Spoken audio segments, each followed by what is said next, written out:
everybody. My name is Kassi Visser. I'm the Artistic Director of Billings Studio Theatre. It is my pleasure to welcome you to Spotlight on Arts and Culture. This program, as always, is made possible by the Billings Cultural Partners and Community 7 Television. With me today is Kassi Strong. She's our leading lady for our next production, Jimmy Buffett's Escape to Margaritaville. We'll get to Cass in just a minute, but first some news and notes as we wrap up our 72nd season. We're recording this on May the 7th, and you still have a chance to see the hilarious comedy Mama Won't Fly. It's so funny until May 18th. And be aware there's no show on Mother's Day, May 11th, so tickets are on sale for that. Tickets are also on sale to season ticket holders for Escape to Margaritaville. They go on sale for everyone on May 13th. You can get tickets for either Mama Won't Fly or Escape to Margaritaville by calling or going into the box office. That's Tuesday through Friday, 10 to 3, or go online 24/7. Get your tickets there, BillingsStudioTheatre.com. Season tickets for our 73rd season will go on sale May 13th. Make sure you take advantage of our early bird offer and become a season ticket holder. Now, as a season ticket holder, you get reduced prices for your tickets and the opportunity to get your seats a week before the general public. So huge benefits there. And as we've said before, we've got a great lineup for you next season, headlined by Frozen, Rudolph the Red-Nosed Reindeer, 1776, among other great shows. So lots to look forward to. All right, without further ado, let's turn our attention to Kassi. Now, Kassi, this is our second interview this year. I guess so. That's pretty exciting. Yeah. So remind us, tell us a little bit about yourself. Yeah, I'm Kassi Strong. I'm local Billings mom, business owner, and actor, I guess, now. Yeah, now you are. Yeah. And how many kids again? I have 2 little boys. Oh my goodness. Mm-hmm. Yeah. So do they miss you a lot when you're doing a show? They miss me, but they're daddy's boys, so they're also having a blast. Yeah. Good. So your last role was in Halfway There. Mm-hmm. You played Janine. We'll get back there.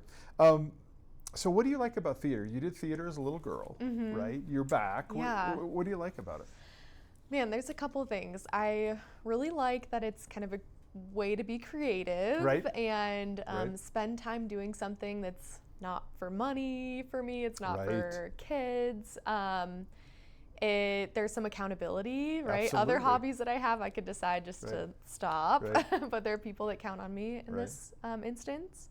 And I also love, like, in the room that there are just people from all sorts of different backgrounds and walks that are coming together to create something, like students and professionals and retired people and parents and, people that aren't even from here that come and join in. So that's pretty cool. Oh man, you nailed it. That's awesome. And you did, we'll get into BST. So you did a show as a little girl at BST, right? Yeah, I did quite a few when I was little, until maybe I was 12 or so. Which ones did you do? I was in Wizard of Oz. Nice. A kind of comedy called the Hotel Paradiso at one point. Right. A bunch of the children's shows. The growing stage stuff. Growing stage shows. Maybe a couple others here and there. Right. Yeah. And then you took a break. Yeah. Right. Came back and auditioned for Halfway There. Yeah. And I think I asked you this before. How'd you feel when you got the lead in that? Well, it was kind of surprising because it was a small cast, and I didn't know if there was, what the chances were. Of 5 5 and only one younger person, so that was an interesting, interesting opportunity. But it was also great because the rest of the actors and the director had a lot of experience they could share with me, and it was a really great way to learn and get back into it. And it was a great show. Yeah. Okay, let's fast forward. Okay. So you decide to try out for another one. Yeah. What was the thought process? What Well, actually, I wasn't planning on auditioning because I was, time it gets a little tight. But I went to the BST fundraiser, and I just kind of got the bug with everyone, and we went and sang karaoke afterwards, and it was just a lot of fun to be in that space. And so we thought, might as well give it a shot. And It's been a blast to sing and dance again and read music, and my brain is like being exercised constantly. Yeah. Right. Yeah. So you got the lead again. I guess so. So that's super exciting. Thanks. So let's talk about the two characters. So Janine was the one you played in Halfway There. Yeah. Rachel is your character in Escape to Margaritaville. What's the same with these two women? What's different? Yeah, I feel like I'm still kind of discovering Rachel every Okay, good. rehearsal. Right, and you still got 3 weeks. Yeah, you're okay.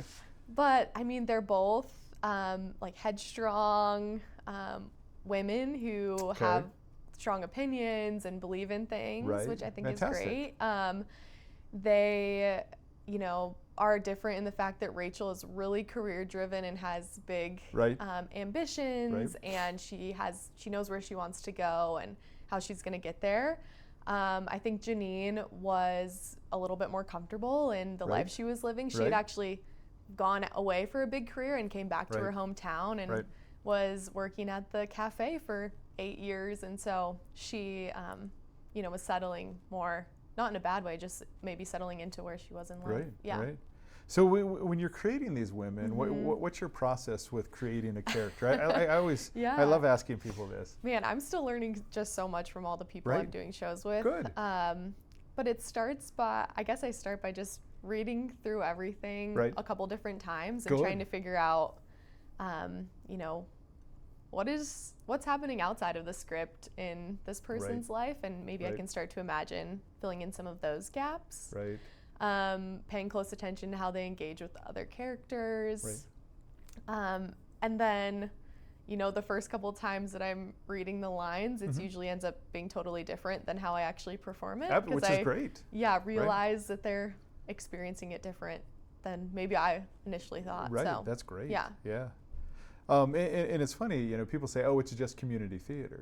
But the process is the same, whether you're Robert De Niro or you're, me or whatever. It's funny, I like to go through the script and write down everything that's either said about my character by somebody else or said by me.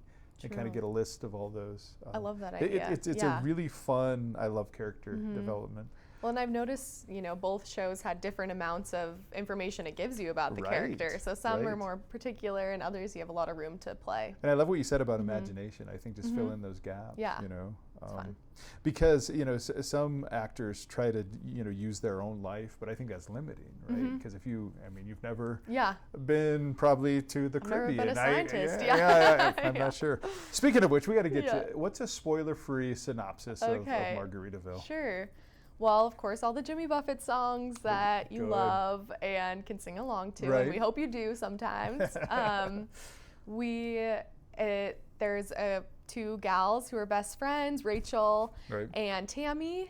And Tammy is about to get married, so they're going to go off to the island to kind of celebrate the last week before she's a married woman. And they meet a lot of interesting characters. There's, I think, 3 different love stories that happen throughout the show. Rachel's a scientist, so she has her ambition to go back home and keep saving the planet with, a cool experiment or cool invention. And I guess that's where it goes. Good. Yeah, we don't want to give too much away.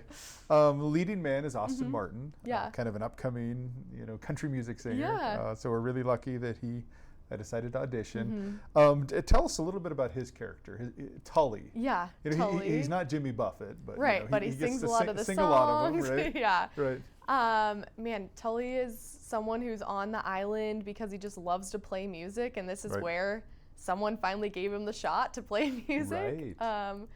He is happy to be on the island, avoiding the craziness of the real world, and meeting a lot of tourists, drinking a lot of alcohol, having a lot of fun, and just ultimately playing his guitar, which you'll see him carry almost the entire show. It's his go-to. Yep. You mentioned your character in Halfway There being comfortable. I think Tully's kind of comfortable in what's happening. Sure. But he needs to grow a little bit. And then you mentioned Tammy, and, Yeah. and then I would say the other kind of really big character is C.J. Jennings plays Brick. So fun. Tell us about Brick a little bit. Brick brings a lot of energy and life to the show. Right. He's the bartender, right? Bartender, Right. yep. We keep joking that CJ sounds like Shaggy from Scooby-Doo when he's I was doing at the rehearsal. character. I kind of thought if that. you kind of, imagine that kind of like goofy character who's Right. like progressing the plot and He loves puns. just having a lot of fun. Yeah, loves puns, puns. He has a couple tap dancing numbers, so Yep. you never know what you're You gonna never find. know. Yeah. Don Havig plays JD. Yeah. Wendy Carlin plays Marley. So Isaac good. King, who's brand new to us, plays Yes. Jamal. I think those are That's kind gonna of be a treat, yeah. I mean, we've got a great ensemble. Before we get too far, this show is directed by Sandra Baker, Yeah. a very dear friend, longtime District 2 employee. Hasn't directed for a while, so she's coming Yeah. back and having fun with it. Michelle Guelph is your choreographer. Yep. And then Brenda Ward taught you guys music, so that's part of the team. Let's talk about Michelle's choreography. Is it good? Kicking Yes, your butt? it's so great, fun. but it's difficult, right? Yeah, Rachel is a little bit of, I don't know, she's a little bit of a dud for some of the show Right, because right. she's just really focused on her career. Right. So she's not luckily part of I don't the- have to dance as much as everyone else. Right. But it's so fun to watch the Oh, dances man. that they put Yeah. together, and now that we're seeing numbers come together completely, it's been really It's fun. exciting, Yeah, yeah, Michelle's yeah. very talented. And yeah, totally. As is Brenda, and Sandra is Yes. just the master of putting this all Yeah. together. So what do you think's going well at this point? You're about 3 weeks out. What's going well? Yeah, like I said, maybe just seeing those numbers kind of really coming together, like, oh yeah, Right. all of this work we've been doing It's is happening, building right? something. Right. Yeah, lines are being memorized, Good, books are good. being put away so we can really dive into characters. That's where it really- Yeah, it starts to be fun. And Sandra is holding us to high standards, Right. which is wonderful, and Yeah. it's going to create a really great show. Yeah, and she just wants everybody to do the best they can. Yeah. And that's amazing. Yeah. Is there anything that worries you about this project? Is there anything like, oh, I'm worried about this or that? Or I mean, maybe if we had an audience that wasn't quite into the music, Sure. and I could see it being a little bit challenging to keep the energy alive for Right. 2.5 hours if right, the right. audience isn't into it. So if you come to the show, bring your I don't think you're gonna have that problem. Yeah, I don't think so either. Yeah, I don't know, just being, doing our best to create a Right. convincing story. Absolutely. Yeah. Play it believably, whatever's happening. Right? Yeah. Do you have a favorite character besides yours? So Rachel's off the table. Can't okay. pick her. Okay. I think Tammy's really fun. Just Tell us Rachel's about Tammy a little best bit. friend. She's getting married. You'll find out really early in the show that the Right. guy she chose isn't maybe the one that Rachel would pick for her. Right. Rachel stands up for her, like her biggest advocate. But also she doesn't take life as seriously as Rachel, Right. and she just lets loose, has a little fun. Right. And Katie Corey. Yeah, Katie, Katie's yeah. doing a great It's job. been so fun to work with her, and yeah, last night we rehearsed one of her main songs, and it was just a blast to Good. see her, Good. belt it out there and doing the Yeah. dance. So And yeah. she was in Joseph in the ensemble, but now this is, she's front and center. yeah. How about favorite song? Oh man, I don't know if I can choose one. Oh, Of boy. course, Cheeseburgers in Paradise Right. is one that everyone's gonna Right. know. Volcano is gonna be really fun. Yep. Fins is great. Fins is fun. That's one I get to sing in, which is a lot of fun. And Right. there are a couple songs in the show that go over, a large period of time. Like one song is 5 or 6 days that Right. pass in that time. So Right. there's funny things that happen. And Right. one song I think is 3 years worth of time. Wow. So we have some time jumps. Yeah, right? some time jumps, and it's fun to see the dialogue and the music and Right, come how Monday. yeah. I mean, so yeah. basically all your Jimmy Buffett favorites favorites are in this. you know. Margaritaville, Oh, yeah, 5 o'clock obviously. somewhere. You gotta sing that one. or- Right, yeah. People aren't Exactly. happy. Some of them I didn't recognize at first, and so going back and listening to his Right. original version is fun. Well, yeah. and what do they call the super fans? Parrot heads? Parrot heads, yeah. Yeah, so so people if are you're, gonna know it. if you're a parrot head, this is Yeah. right up your alley. Yeah. Get tickets for every night. Yeah, exactly. why should people come see this? I mean, I think we've kind of already talked about it. It's just fun. It's going to be a lot of energy. It's kind of a feel-good show, and you're going to leave feeling like you had a really good night. I think. And it's a we good, engage the audience in the story, and I think it's a good kickoff to summer. Yeah. You know. I think so too. Box office wise, we're going to do a raffle. We got a Jimmy Buffett margarita maker that we're going to raffle off. Hopefully decorate the lobby and just have fun with it. I always ask this. It's the teacher in me. So pick a word or two to summarize this. And you can't say fun. I know. That's the easiest one. Right.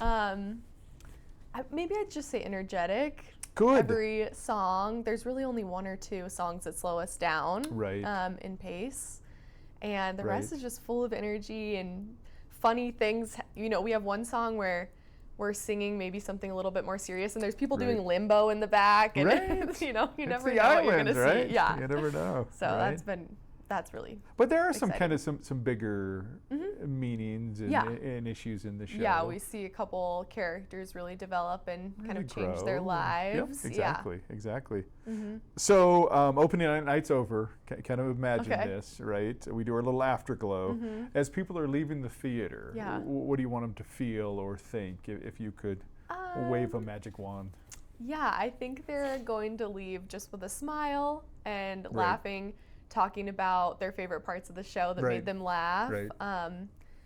Like you said, Isaac, brand new to the stage. He's going to blow them away. He's great. So fun. I think they're going to enjoy the different parts of the set that different team members are building. Yeah, Jana Lindy's once again designing and building, and we've got some cool ideas. Some special build projects. I don't want to give too much away. Yes, and the big dance numbers. Can we circle back to those? I mean, my goodness. Again, Michelle's choreo is amazing. So fun. You said there's some tap dancing? Tap dancing, we've got some really talented dancers from around town that are in the show. That's really cool. Big numbers where everyone's dancing and some limbo. Some of the classic Jimmy Buffett dance moves that you might know with the songs. You'll see, Right, good. Limbo, lots of margarita glasses and everything. Sounds like a fun time. Let's do this thing. Yeah, exactly. So just to be fair, we are going to put a warning on this. Adult content and situations, nothing bad, but you mentioned it. Talk about alcohol, you know, things of that nature. Also, we want to give a shout out to our sponsors, Streeter Brothers Insurance, amazing sponsorship. So, Cass, what else pops into your head? Anything you want to say about this? I don't think so. I think just come and check it out, even if you just know one Jimmy Buffett song, and you'll have a really fun time. Absolutely. Yeah. Now, this opens May 30th, is opening night. We close June the 14th. Yep. So lots of opportunities to see this thing. Tickets are going fast, though. They went on sale starting yesterday. Some of the Sundays are almost gone already. Wow. So really, everybody get your tickets quick. This thing's going to sell, and it's going to be so much fun. Yeah, it's going to be Thank great. you so much for chatting with me. Yeah. So that's all we have for you today. So once again, my name's Kassi Visser, Artistic Director, and thank you so much for tuning in. See you next time.